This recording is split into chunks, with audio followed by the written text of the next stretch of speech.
If you are still staking out using numbers only, then you are working harder than you need to. With the Emlid RS4 Pro, the AR Stakeout turns traditional RTK into a virtual workflow. Instead of interpreting offsets on the screen, you see the points live. In this video, we are going to walk you through on how to use the AR Stakeout correctly. If you like what we are doing here at SOM Survey Instruments, please don't forget to like, share, subscribe, and turn on that notification bell.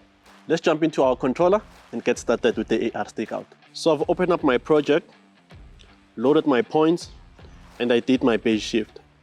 The next thing that I need to do is to go to the database manager. Once I'm there, I will select the point that I want to stake out. In this case, I want to stake out BM1. I will click on BM1.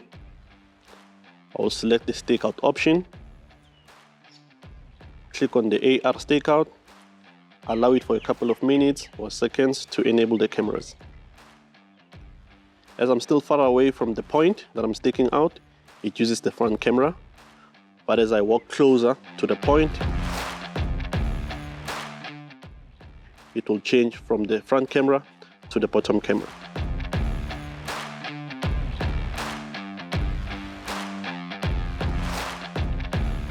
I'll level my pole.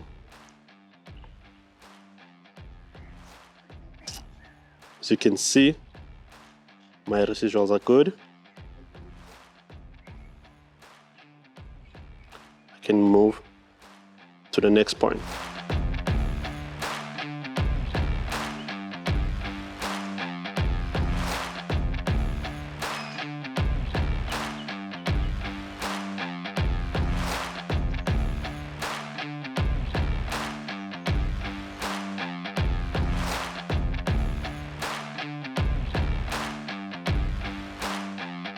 If you are happy with the residuals, you can measure.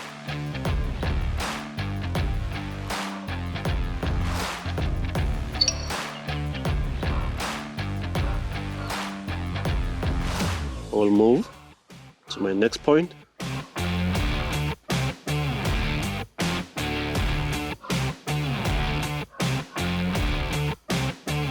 And these are my residuals.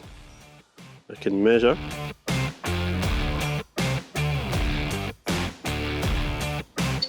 And that's how you use the AR Stakeout with the Emlid RS4 Pro.